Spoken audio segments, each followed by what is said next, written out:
মিয়ানমারে কারাভোগ শেষে দেশে ফিরেছেন ৮৫ বাংলাদেশি। আর মিয়ানমারের সংঘাতের কারণে প্রাণ বাঁচাতে বাংলাদেশে আশ্রয় নেয়া ১২৩ বিজিপি ও সেনা সদস্য তাদের দেশে ফিরছে আজ। কক্সবাজার বিআইডব্লিউটিএ ঘাটে তাদের হস্তান্তর প্রক্রিয়া চলছে। সেখানে আছেন আমাদের সহকর্মী হারুনুর রশিদ। হারুন, মিয়ানমারের নাগরিকদের কখন নাগাদ হস্তান্তর করা হবে? নওশীন, আপনি জানেন যে মিয়ানমারে চলমান সংঘাতে বাংলাদেশে পালিয়ে আসে বেশ কিছু সেনা ও তাদের বিজিপি সদস্য।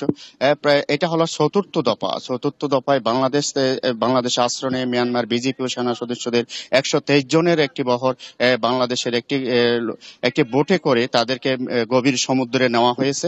হয়তো ১২টা বাজার কিছুক্ষণ আগে তাদেরকে ঘাট থেকে নিয়ে যাওয়া হয়েছে। এই অবস্থায় কক্সবাজারে আজকে সকালে ফিরে এসেছে মিয়ানমার থেকে বিভিন্ন কারাগারে আটকে থাকা বাংলাদেশি ফিরে এসেছে ৮৫ জন এবং ফিরে গেছে ১২৩ জন বিজিপি এবং মিয়ানমার সেনা। এই অবস্থা বলতে গেলে হচ্ছে চতুর্থ দফা এবং তৃতীয় দফা গিয়েছিল ৯ জুন গিয়েছিল বাংলাদেশের মিয়ানমারের সেনা ১৩৪ জন এবং বাংলাদেশে ফেরত এসেছিল ৪৫ জন এবং দ্বিতীয় দফা ২৫শে এপ্রিল গিয়েছিল মিয়ানমার থেকে ফেরত নিয়েছিল ২৮৮ জন এবং বাংলাদেশে ফেরত এসেছিল ১৭৩ জন বাংলাদেশি এবং প্রথম দফা ফেরত গিয়েছিল বাংলাদেশ থেকে মিয়ানমার সেনা এবং নৌ বিমান এবং কাস্টম কর্মকর্তা সহ ৩৩০ জন। এ পর্যন্ত ৮৭৫ জন বাংলাদেশ থেকে মিয়ানমার সেনাতে ফেরত পাঠানো হয়েছে এবং এইভাবে মিয়ানমারের বিভিন্ন কারাগার থেকে মোট ফেরত আছে ৩৩২ জন বাংলাদেশি।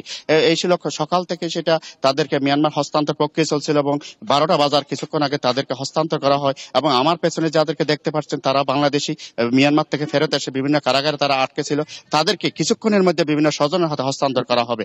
নওশীন, এই ছিল আমার কক্সবাজারের সর্বশেষ।